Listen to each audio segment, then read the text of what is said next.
nkusaba n'ekitiibwa taata ow'ekisa nkusaba onnyambe musaba mu nsi za Uganda mbeekayiridde mu nsi za Uganda. Ebyo bimu ku bigambo Prosy Nambalirwa byatontoma mu katambi akatambulira ku mikutu gimugattabantu ng'alaajanira abeewaabwe okumununula bamujje Saudi Arabia bamuzze okwaboobwe. Maama wange bamuyita mukyala Namwanje Margaret. Mu kulaajana yategeezezza ng'ebizibu mwayise bwe bituuse n'okumutabula obwongo. Obwongo bwansaanuuse kamunguluze yanfuukidde kamunguluze bakama bange simanyi gye bali. Mu katambi kano era ono aliko obuvune bw'alaga ku mubiri gwe omuli amabwa enkovu ko n'okugulu okulabika nti kumenyefu. Vidiyo ziizino bakama bange basaba munteeke e Uganda mulaba amabwa tekisobola kutambula sisobola kutambula njabula bwavuzi basaba kuzza Uganda basaba mbeekayiridde bakama bange. Tusobodde okunoonya era ne tuzuula amaka g'abazadde ba Nambalirwa ku kyalo lw'Embogo e Ssembabule era bano tubasanze amawulire gabatuukako dda nga bali mu maziga. Saalabyeko nti oba nkalabe nkamaleyo olwabadde okutandika nenkalaba wennakomye puresa ne zisituka. Era tusanzeewo n'abakulembeze okuli omubaka wa Mawugula South Goreti Namugga wamu n'omukubiriza w'olukiiko lw'eggombolola y'e Matete Ronald Mundo nabo nga bazze okulaba embeera bano mwe bali. Wano we tukitegeeredde nti Nambalirwa wa myaka 28 era nga muzadde nga yaleka abaana 3 bwe yali agenda ebweru. N'atusiibula bunyentukka n'atulekera abaana abazzukulu 3 nga ddala talina tasobola balabirira.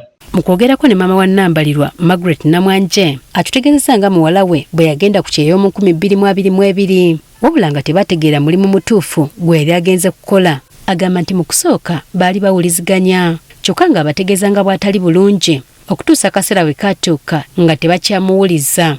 Ne bannyima ekyokulya siriira mu budde bwe mba bakampa ekyokulya ne bakinzijako ne baŋŋamba giveeko jangu ne bampa emirimu emiyitirivu nalwala ne kamunguluze. Era ffe twawulirako amawulire ekyolumu nti yagezaako kudduka ewa mukama we ne bamusanga mu kkubo ne bamukwata ku kifuba ne bakola ki ne bamuzaayo. Wakati mu nnyiike onagamba nti obuzibu bwasanga be banna ba Nambalirwa abamubanja nnyaabwe buli kaseera. Baleese akatambi ne bakalaga abaana b'emukwano naye abaana maama bakaaba baŋŋamba jjajjaffe twagala maama waffe tumulabe naye jjajja tuyambe. Ye omubaka Namugga obuzibu butadde ku gavumenti n'ebitongole ebitwala abantu ebweru w'eggwanga obutalondoola bantu nga bano. Ensi endala nga zigoberera abaana baazo bano abaana bagibwako ssente basasula abaana bagibwako ssente ne kampuni zino zisasula ssente mu ministry baŋŋambye buli kampani eteekayo miliyoni 10 ng'etandika bizinensi eno.